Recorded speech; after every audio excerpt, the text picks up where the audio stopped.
Hey yo, what's up and welcome. I'm the one and only West Coast King and welcome back to Major League 90, where we are talking Major League Soccer once again. And today we wrap up our two-part series and we go for the Western Conference predictions. And this is going to be an interesting one. The Eastern Conference predictions kind of really almost mirrored the results from last year, like where the teams finished last year. That are really close to where I predicted them to finish again this season. The West, I think, is going to be a little bit different. Some teams have made some really good moves and brought in some really good players. Other teams seem to have taken a step back or seem to be going through a bit of a rebuilding phase. So I think the standings are going to be a little bit different this season. So let's get this thing started right away. We're starting off with the bottom of the table, number 11. I'm going to go with Houston once again. They finished last season in the West, and I don't think that's going to change unless the team that I pick next has a worse season, which is possible. I think these two teams at the bottom that I'm picking to finish 10th and 11th are going to be the worst two teams in the conference by far, but I'm going to go with Houston here for number 11 just because they proved that they were not a very good team last season.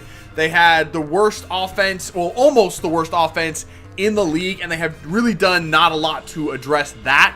As a matter of fact, they sold Giles Barnes last season and they sold Will Bruin in the offseason, who are two of their main attacking threats.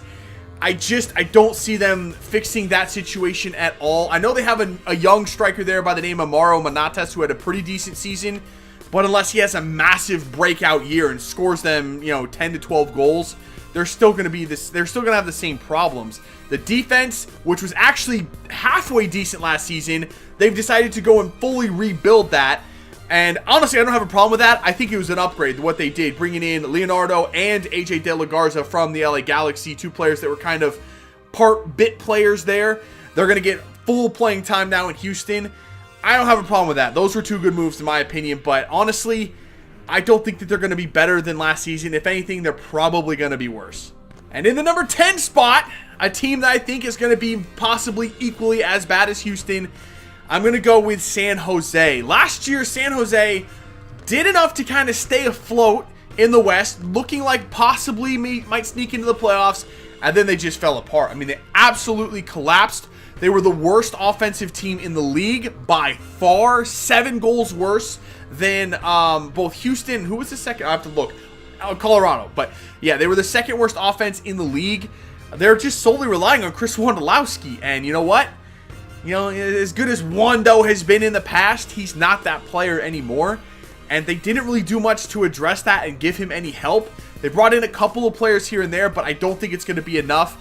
They've started to also reshuffle their front office, and I think that they're going to start heading in a different direction with that team. And I think it's going to get worse before it gets better for San Jose. So we'll see what happens this season, but I do not expect them to be in the playoff mix. In the number 9 spot, I'm going to go with the expansion team, Minnesota. I really like what they've done on the offensive side of the ball. I think they brought in a lot of really good attacking talent. I've gone over that in previous videos. Josh Gatt, Kevin Molino, Miguel Ibarra, Christian Ramirez. I mean, the list goes on and on. They've got players that can attack and put the ball in the back of the net. Defensively, I don't think they've really done enough to address that. They've brought in some defenders, obviously, but I don't think they've really strengthened that back line enough to really make me believe that they're going to be able to put everything together and actually be a playoff contending team. I think they're going to have a decent season in their first year in the MLS, but I don't think they're going to be in the playoff mix either. I would pick them actually to finish a little bit higher based on what these next couple of teams that I'm putting ahead of them have done, but because they're new and because I just don't know how that defense is going to perform, I'm going to go ahead and put them in the number 9 spot. Now, these next few spots, actually these next 4 teams that I'm going to have here, these are the last 2 teams into the playoffs and the first 2 teams out. So 8, 7, 6, and 5 are the teams we're getting into here. These 4 teams, honestly, I don't know. I think they're all going to be very similar as far as how well they do. But there's so many question marks for each one of these teams that I don't know where to place them. Any of these teams could finish as high as, 5th or 4th in the league, or maybe they fall down to 8th or 9th. I really have no clue. But let's start off with the number 8 spot. I'm going to go with Portland here. And the reason I want to go with Portland is I just don't know. First of all, Darlington Nagbe. He seemed like a shell of himself last season. I don't know what was going on with him, but he just didn't show up a lot of the times for Portland. And I don't know what was going on with him, but if he can refine his form, maybe that gives him a little bit of a spark and they can turn things around there. But they're coming off of being the worst defensive team in the league, and they also lost Nat Borchers, which is not going to help. So I don't see, and they didn't really do enough to address that and fix that defense. I don't think they're going to be any better defensively. I don't think that they're going to be very good this season. For a team that was coming off of being the MLS Cup champions, they really, really had a bad season. Like, surprisingly a bad, like, that, it was unbelievably bad. But, I mean, they almost snuck into the playoffs. They were 2 points back of the last spot, which RSL claimed. But I don't think that they're going to be that good this season. I think they're going to take a step back, and they're going to be a little bit worse. Moving up one spot to number 7, I have Real Salt Lake. And they're one of those teams that they're not going to go out and shock anybody and dominate and smash people, but they're also not going to get killed. They're just kind of there. I mean, they had 44 goals scored last season, 46 conceded, dead middle of the road on both of those stats as far as the Western Conference goes. They're just an average team. They really, really are an average team. They kind of exceeded expectations last year. They were up towards the top of the table for a large majority of the season before starting to slip back down. And that's because the teams behind them started to play better. It wasn't that they played worse. They were still dead middle of the road average team. It's just the other team started to play better and then they started to slip down. So honestly, I don't know. I don't know where RSL is going to finish. I'm going to pick them to finish 7th just because they're such a bland team. They're just a boring team. I don't mean to offend anybody, but I mean, damn, that team is boring. They're just a boring team, and they're just, I see RSL and I see Kyle Beckerman. It's just a boring player. He's a good player. I'm not dissing Kyle Beckerman, but he's kind of a boring player. And he just represents RSL. I mean, he epitomizes RSL. It's just a boring ass team, man. I'm picking them to finish 7th. So now we have arrived at the playoff spots, the top 6. And in the number 6 spot, I'm going to go with Vancouver. I believe that they're better than what they did last season. They were coming off 2 years ago, being the best defensive team in the league. Them and Seattle tied for the best goal scoring record, as you would say, defensively in the league. Last year, they were next to last in the Western Conference in goals allowed. Now, 52 goals conceded is what they had. Only Portland was worse in the Western Conference. 52 goals conceded, though, in the Eastern Conference would put them in 4th place. So, it's all a matter of perspective and where they play. If they give up 52 goals again, they're going to finish towards the bottom of the Western Conference again. But I think that they're going to fix that. I just believe the talent they have on that team is still the same talent. They haven't really addressed the defensive side at all this offseason, and I really don't think they needed to. I think they just need to find a better balance between going balls to the wall attacking and throwing numbers forward like they did last season, and that left them exposed on the defensive side. They need to find that balance between attack and defense and try to play more cohesively as a team. On the opposite side of the ball, you have like Colorado, who they threw everybody back and did not attack at all. So they need to find the balance in there somewhere. I think that they find just a little bit better balance this season. I'm going to pick them to finish 6th. And in the number 5 spot, I'm going to go with Colorado. Again, the exact opposite of Vancouver. They just decided not to attack at all last season, and it somehow got them the 2nd spot in the Western Conference. 2nd spot in the league. I mean, they only finished, 2 points back of Dallas for the Supporter Shield?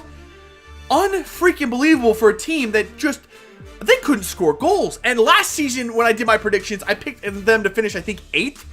And it's because I said they can't score. And I was right. They can't score. They were dead last in the league in goal scoring, but they were unfreaking believable defensively. And that is just a team philosophy where they're not going to give up goals. That is their plan. They're just going to sit there and they're not going to concede and try to score a goal or two when they can. Now, you take Jermaine Jones out of that equation, they lose a leader on the field, a guy that was one of their most creative attacking players.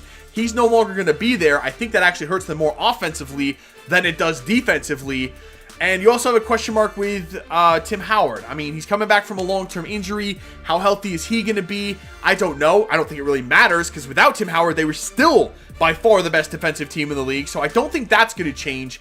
And I think it's going to be enough to make them a playoff team once again. But if you're expecting some more goals this season from Colorado, you're going to be sorely disappointed. Moving up into the number 4 spot, I'm going to go with Sporting Kansas City. I think that they've done quite a good job this offseason getting a little bit younger attacking players, getting a little bit more dynamic on the offensive side of the ball, which is at times where they struggled last season. They were the lowest goal scoring team to make the playoffs in the Western Conference. I think they were just a bit too predictable last season when it comes to offense. Just essentially just get the ball to Dom Dwyer, and that can't continue to work, and it did not work that well that last season. Towards the end, they started off really well, and then they went in these slumps where they couldn't score goals. And I think that helps a little bit this season with the players that they've brought in. Also transitioning Graham Zusi possibly to right back. I know that he's played there for the national team recently, and from what I'm hearing, he's also playing there for Sporting Kansas City in their preseason. So we'll see what he can do in the right back spot. I think that's actually going to be pretty decent for them. He's a player that can, if he can play good defensively, he's going to be decent, but he's going to be able to get forward and add a different thing to the attack coming out of the right back spot. I like what they've done. It hasn't been much, but I think it's been addressing the things that they need, and I think that they've done a good job at that. So I'm going to put them in the number 4 spot for this upcoming season. Coming in the number 3 spot for me this season is going to be FC Dallas. They're coming off of winning a double last season, the Supporter Shield and the US Open Cup. Fell short in the playoffs, so I don't think that really surprised anybody. But the manner in which they did it, where they just fell asleep against Seattle. For 7 minutes, they went to sleep. Seattle hammered them, and they couldn't recover. But that was the story of Dallas last season. Honestly, they were so good for long stretches. And then every once in a while, they'd go on the road, and they would absolutely have one of the most horrific performances that you've seen. They lost 5-0 in Seattle last year. And that was when Seattle was bad. That was in the middle of where Seattle couldn't buy a win. And they went up to CenturyLink Field and just got annihilated. And they also lost a couple of other games, like 4-0. I mean, they had those moments. If they can avoid those moments, they're going to be a top team again. I think, though, they have taken a little bit of a step back. They've done a lot of turnover on that roster. They've done a good job of rebuilding. They always do a good job of rebuilding and finding players to fill those holes. But I don't think they're as good as they were last season. I think that after they lost Fabian Castillo, they seem to go in a funk, and I don't know if they're going to be able to come out of that. I think that just without Fabian Castillo, they're just not quite as good of a team. They lose something. You're always going to lose something when you lose a player like that. And I just don't think that that's a player that you can really go out and replace. So I think Dallas is still a good team, still definitely a playoff team, but are they going to be a Supporter Shield contender again? I really don't think so. So we've come now to the final 2, the 2 best teams in the Western Conference, in my opinion, this upcoming season. We have the LA Galaxy and the Seattle Sounders. Surprising that I find those 2 to be the best 2 teams? Not really. Honestly, the series that those 2 have had against each other in the playoffs in the past have been phenomenal. And if it comes down to these 2 teams again this season, I think it's going to be a very, very exciting series once more. But let's get to the predictions now. In the number 2 spot, I'm going to go with the reigning champion Seattle Sounders.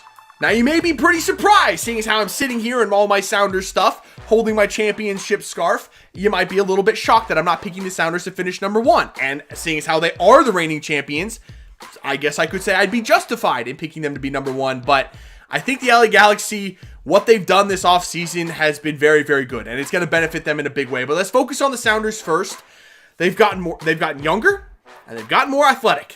Thank God. I've been begging them to do that for over a year now. They finally have done that. The players they've lost in the offseason, while there were many of them that have departed the team, a lot of them were older players that were flat out overpaid and weren't performing the way they needed them to.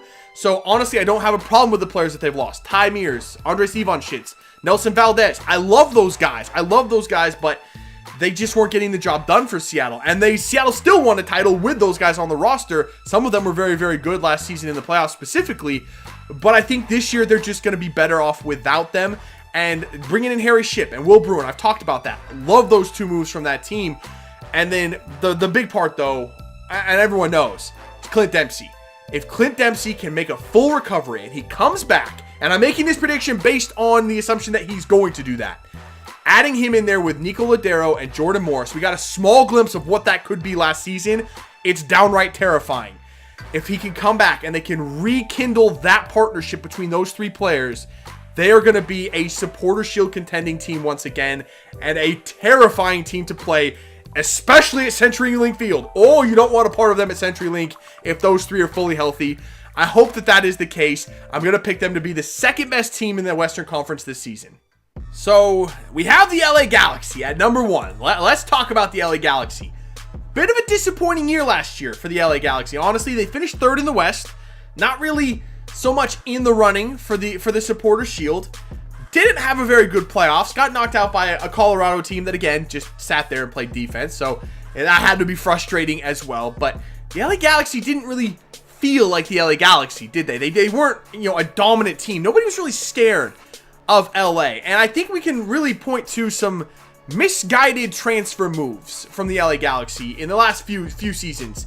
Steven Gerrard, big name player to come over from England, obviously. Captain of Liverpool.